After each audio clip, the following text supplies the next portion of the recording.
नमस्कार दोस्तों, स्वागत है आप सभी का आपके अपने YouTube चैनल पर। तो दोस्तों, रीट लेवल फर्स्ट की साइकोलॉजी के यहाँ पर 30 में से 30 क्वेश्चन हम हल करने वाले हैं दोस्तों। बिल्कुल सटीक आंसर आप इससे मिलान करते हो तो दोस्तों आपको पता चल जाएगा कि कितने क्वेश्चन आपके सही जा रहे हैं। मैं यहाँ पर 30 में से 30 साइकोलॉजी के पूरे क्वेश्चन आपके सॉल्व कराने वाला हूँ दोस्तों। आपका ज़्यादा समय नहीं लूँगा, मैं ज़्यादा व्याख्या भी नहीं करूँगा, मैं जल्दी जल्दी आंसर दूंगा और उनके पीछे के दोस्तों आपको रीजन बताते चलूँगा। ज़्यादा समय नहीं लूँगा।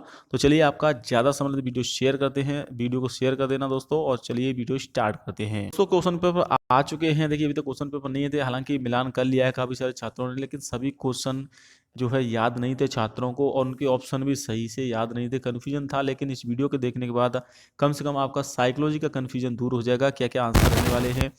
ये मैं ए सीरीज के हिसाब से आपको पेपर हल करा रहा हूँ। अगर आपका बी या सी सीरीज है तो आप दोस्तों, आपको जो ब्लूप्रिंट था या फिर आप जो है अपने क्वेश्चन के हिसाब से आंसर टिक करते जाइएगा। चलिए यहाँ पर हम वीडियो स्टार्ट करते हैं। पहला क्वेश्चन है, हल के प्रभावी प्रतिक्रिया संभाव्यता सूत्र में प्रतिक्रिया निषेध का प्रतीक क्या है। तो हल का ये प्रभावी प्रतिक्रिया संभाव्य सूत्र पूछा गया था।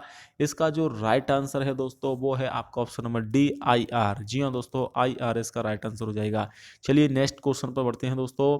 गार्डनर के अनुसार बहुबुद्धि सिद्धांत को विद्यालय में किस प्रकार से लागू करना चाहिए। देखिए, गार्डनर की तरफ से बहुबुद्धि सिद्धांत दिया था, जिसमें कि उन्होंने 8 बुद्धियों के बारे में बताया था। जिसमें कि देखिए, अगर आप कुछ क्वेश्चन ऐसे थे साइकोलॉजी में जिनको आप ऑप्शन से भी हल कर सकते थे। देखिए, इसमें केवल आ गया तो ये तो होगा नहीं इसका। इसके अलावा दोस्तों यहाँ पर सीमित आ गया तो ये भी नहीं होगा। इसके अलावा आप 2 ऑप्शन बचते हैं आपके पास, एक तो आपका बी और एक सी। तो देखिए, इसमें आपका बुद्धिमत्ता प्रकार की पहचान के लिए आईक्यू परीक्षण को मानकीकृत करके, तो ये भी नहीं होगा इसका।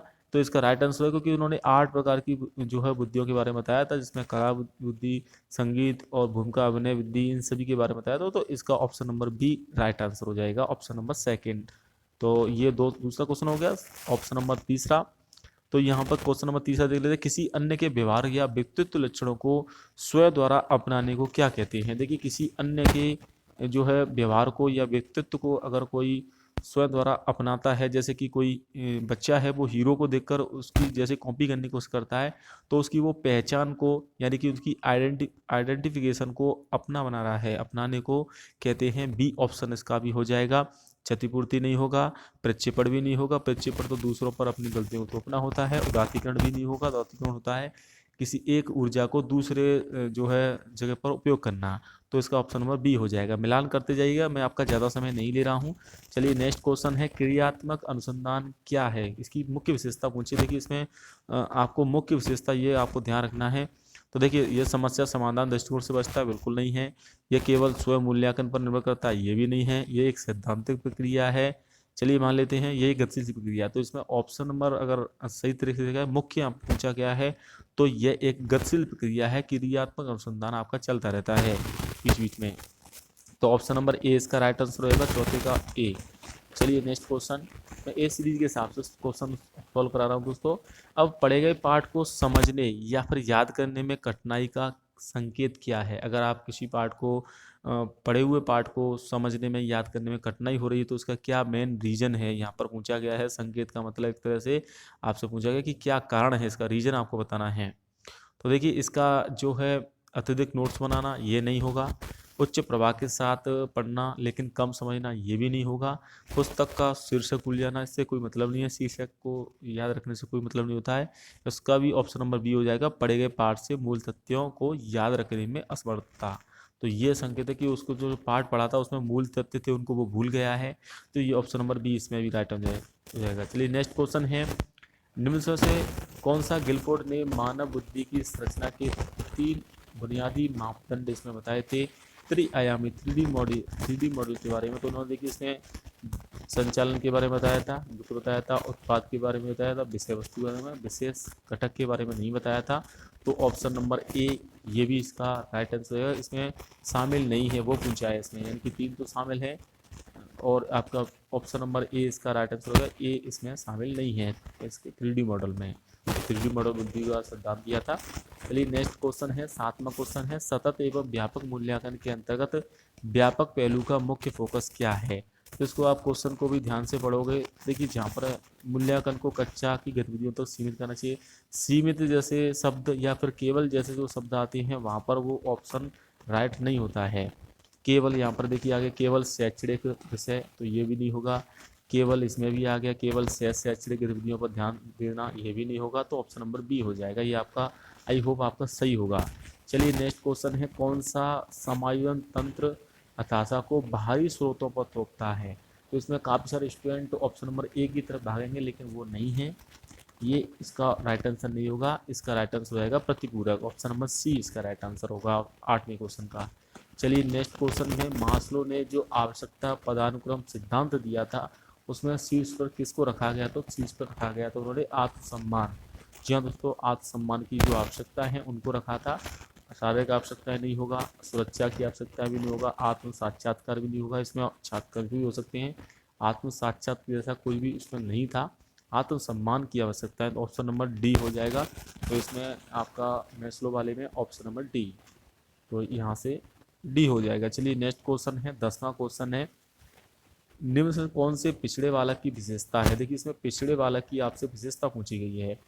पिछड़े बालक वो होते हैं जो अपने ही साथ के, जो इनकी आईक्यू कम नहीं होती है लेकिन जो अपने साथ के जो बच्चे होते हैं उनसे वो बिछड़ जाते हैं।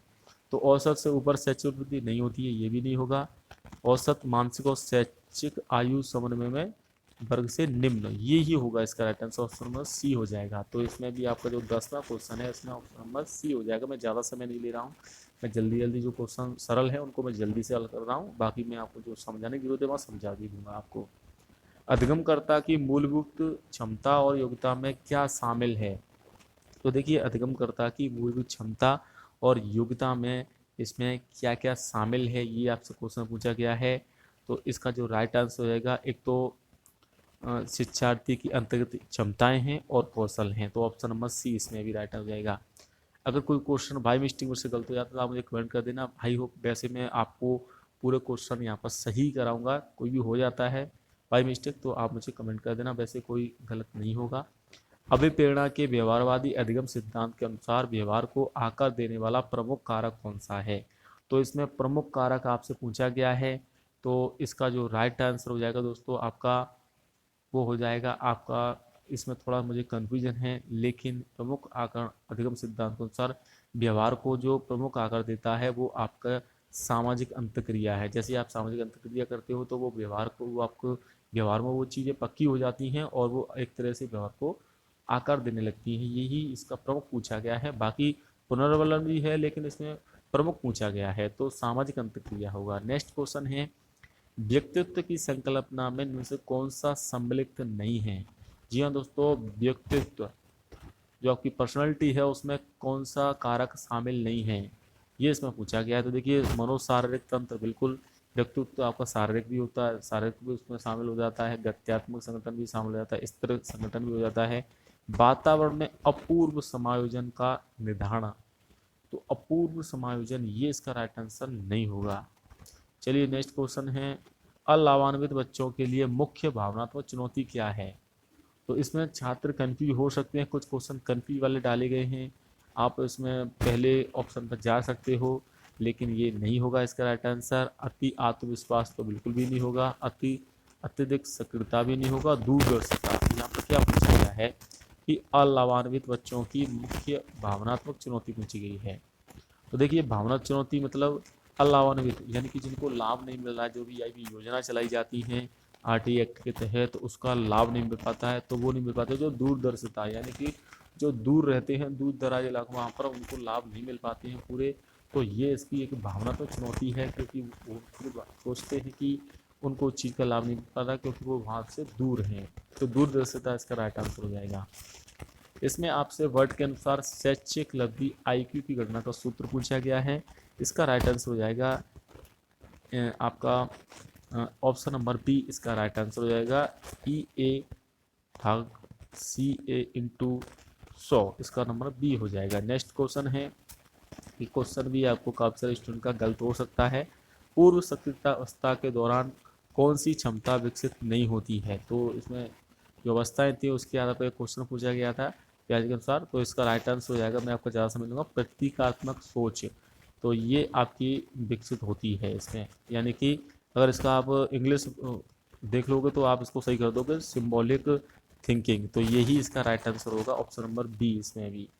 चलिए नेक्स्ट क्वेश्चन है, 17वां क्वेश्चन है, आरटीई अधिनियम छात्रों के सीखने के मूल्यांकन के लिए शिक्षकों की जिम्मेदारी के बारे में क्या कहता है। तो चलिए इसका भी आंसर देते हैं। छात्रों को साथ बातचीत को कक्षा तक सीमित करें, सीमित वर्ड आ गया तो ये नहीं होगा, केवल वर्ड आ गया तो ये भी नहीं होगा, केवल वर्ड यहाँ पर भी आ गया तो यहाँ पर ऑप्शन नंबर ए इसका राइट आंसर हो जाएगा। नेक्स्ट क्वेश्चन है, निम्न से कौन सा व्यक्तित्व मापन की प्रक्षेपण परीक्षण की विधि नहीं है। देखिए प्रक्षेपण विधि इसमें पूछा गया है, जो विधि नहीं है, तो ये जो रेटिंग मापने स्केल है ये नहीं है। बाकी देखिए इंग्लिश से भी आप कर सकते हो, TAT ये है, SAT ये भी है, WAT ये भी टेस्ट है, ये आप सबके प्रक्षेपण विधियों के आपके टेस्ट है, लेकिन रेटिंग मापनी ये प्रक्षेपण अप्रेक्षण विधि है। चलिए नेक्स्ट क्वेश्चन है आपका 19वां क्वेश्चन आ जाता है, विकास के सिद्धांत के अनुसार मस्तोद्यमी विकास का क्या अर्थ है। तो ये आपका मस्तोद्यमी विकास के बारे में पूछा गया है। विकास देखिए सिर से शुरू होता है और पैरों की ओर जाता है। मैं ज़्यादा समय नहीं लूँगा, आपको इसका आंसर पता होगा, ऑप्शन नंबर बी हो जाएगा। नेक्स्ट क्वेश्चन है 20वां क्वेश्चन, NCF 2005 के अनुसार बालक केंद्रित शिक्षण का मुख्य फोकस क्या है। तो देखिए बालक केंद्रित मुख्य फोकस क्या है, पाठ्य वस्तु की सामग्री को याद कराना बिल्कुल नहीं होगा, मुख्य फोकस पूछा गया है इसमें। और पारंपरिक विधियों को सख्ती से पालन करना, तो सख्ती आ गया यहाँ पर, ये नहीं होगा। प्रतिस्पर्धा को बढ़ावा देना, छात्रों के बीच प्रतिस्पर्धा को बढ़ावा देना, या फिर बच्चों के अनुभव आवाज़ों सक्रिय भागीदारी को महत्व देना। तो इसमें डी भी कहीं हद तक सही है, ये भी सही है, लेकिन इसमें मुख्य फोकस तो आपका बच्चों के अनुभवों आवाज़ों और सक्रिय भागीदारी को महत्व देना होगा, ना कि बच्चों के बीच प्रतिस्पर्धा को बढ़ावा देना। तो ऑप्शन नंबर 20 में हो जाएगा 20वें क्वेश्चन में। 21वां क्वेश्चन है, ADHD छात्र, जो ADHD जो अधिगम न्यूनता ये आपके विकार होती हैं, इसमें छात्रों को सीखने में मदद में कौन सा शिक्षण तरीका सुझाया गया है। तो इसमें भी आपका ज़्यादा समय नहीं लूँगा, इसका राइट आंसर हो जाएगा आपका बहुत सारी तस्वीरों और दृश्य संकेतों का उपयोग करना चाहिए ADHD वाले छात्रों के लिए।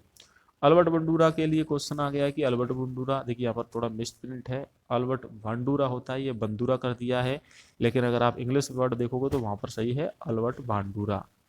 इसीलिए कभी कभी आपको इंग्लिश भी देखनी चाहिए ताकि कन्फ्यूजन ना रहे। बंडूरा ने दूसरों को व्यवहार को अवलोकन करके सीखने का क्या नाम दिया, तो वो हो जाएगा इसका ऑप्शन में प्रत्यक्ष अधिगम, डायरेक्ट लर्निंग इन्होंने दिया था अधिगम का। बाकी ये सभी आपके ये आपका स्किनर के द्वारा दिया गया था, इत्यादि के द्वारा दिया गया था, तो ये नहीं होंगे, आपका ऑप्शन नंबर ए हो जाएगा इसमें।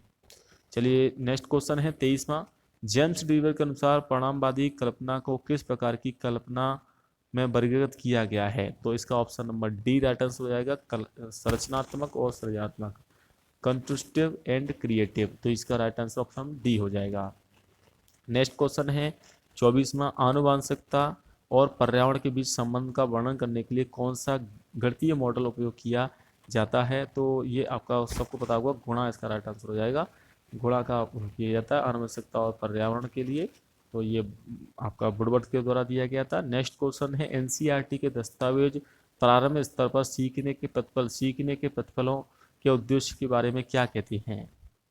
तो केवल वर्ड आ गया तो ये तो बिल्कुल नहीं होगा। सुनिश्चित करना कि छात्र आयु उपयुक्त रचना को प्राप्त करता है, विद्यालय की एक समान शिक्षण विधियों का उपयोग को बढ़ावा देना, ये बिल्कुल नहीं होगा।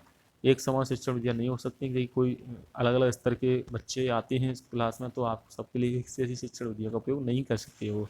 रटने की पृथ्वी को प्राप्त करना, ये भी नहीं होगा, ऑप्शन नंबर सी इसका राइट आंसर हो जाएगा।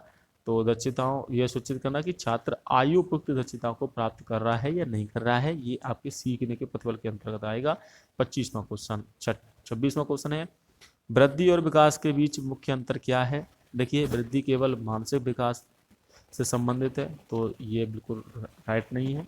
विकास परिपक्वता पर रुक जाता है, विकास तो आजीवन चलता है, ये भी गलत हो जाएगा। वृद्धि और विकास पूर्णतः असंबंधित हैं, बिल्कुल संबंधित हैं, ये भी गलत हो जाएगा। तो ऑप्शन नंबर ए ही इसका राइट आंसर होगा। वृद्धि मात्रात्मक परिवर्तन है, जबकि विकास मात्रात्मक होता है और गुणात्मक भी होता है। तो ये तो आप सबका सही होगा। 27वां क्वेश्चन है, मनोविज्ञान में व्यक्तित्व भिन्नताओं का सही व्याख्या क्या है। तो इसका व्यक्तियों में एकल या अनेक विशेषताओं के संदर्भ में विविधताओं या विचलन, एक ही प्रजाति के लोगों की बीच समानता, देखिए यहाँ पे व्यक्तिगत भिन्नताओं के बारे में पूछा गया है, तो समानता तो बिल्कुल नहीं आएगा, तो तीनों ऑप्शन गलत हो जाएंगे, ऑप्शन नंबर ए ही सही हो जाएगा। कौन सा सिद्धांत निजी भाषण पर पर्यावरणीय संदर्भ में व्यवहार को महत्व देता है? तो निजी संभाषण के बारे में कौन सा सिद्धांत है? तो वो वाइगोत्स्की का सिद्धांत है, जिन्होंने दोस्तों आपका ये प्राइवेट स्पीच के बारे में बताया था। तो ऑप्शन नंबर ए हो जाएगा। इसमें कंफ्यूजन के लिए दोनों दे रखा है, लेकिन दोनों नहीं है, ए ही होगा इसका right answer. B F Skinner से संबंधित क्वेश्चन आ चुका है आपके सामने। बी एफ स्किनर ने अधिगम की व्याख्या करने के लिए मानवीय व्यवहार तथा उद्दीपकों के बीच बल दिया था, तो वो कार्यात्मक विश्लेषण हो जाएगा इसका right answer, option number B. Last question है साइकोलॉजी का, यहाँ पर दोस्तों लेवल फर्स्ट का। अधिगम अभिसंज्ञानात्मक कौशलों के अंतर्गत निगरानी में क्या शामिल है? किसी कार्य को कितना समय देना, इसका निर्णय लेना, प्रश्न पूछना, क्या समझ में आ रहा है, प्रतिक्रिया के बारे में बिना कार्य पूरा करना, ये भी तो बिल्कुल नहीं होगा, कार्य की कठिनाई को अनदेखा करना, ये भी नहीं होगा, किसी कार्य को कितना समय देना, इसका निर्णय लेना, ये भी नहीं होगा। तो प्रश्न पूछना जैसे क्या समझ में आ रहा है, ये आपका निगरानी के अंतर्गत आएगा, अधिसंज्ञानात्मक कौशल के अंतर्गत। अगर आप किसी क्वेश्चन में कन्फ्यूज होते तो आप उसके इंग्लिश पढ़ोगे तो इससे आपको समझ में आ जाएगा। Asking question like is the making sense, तो इसका राइट आंसर बी होगा 30वें का। तो आई होप आपको ये वीडियो पसंद आई, वीडियो को शेयर जरूर करें दोस्तों। मैंने आपके सामने साइकोलॉजी के पूरे 30 क्वेश्चन पहली बार दोस्तों पेपर के हिसाब से जारी किए हैं, पेपर के हिसाब से पूरे यहाँ पर दोस्तों समझाया भी है मैंने आपको, जो आपको कोई भी डाउट था। बाकी आपको वीडियो कैसी लगी, वीडियो को शेयर करना, चैनल को भी सब्सक्राइब जरूर कर लेना दोस्तों। जय हिंद, वंदे मातरम। नेक्स्ट यहाँ पर अन्य सब्जेक्ट की भी मैं जल्दी ही दोस्तों आपके लिए आंसर की लाने वाला हूँ।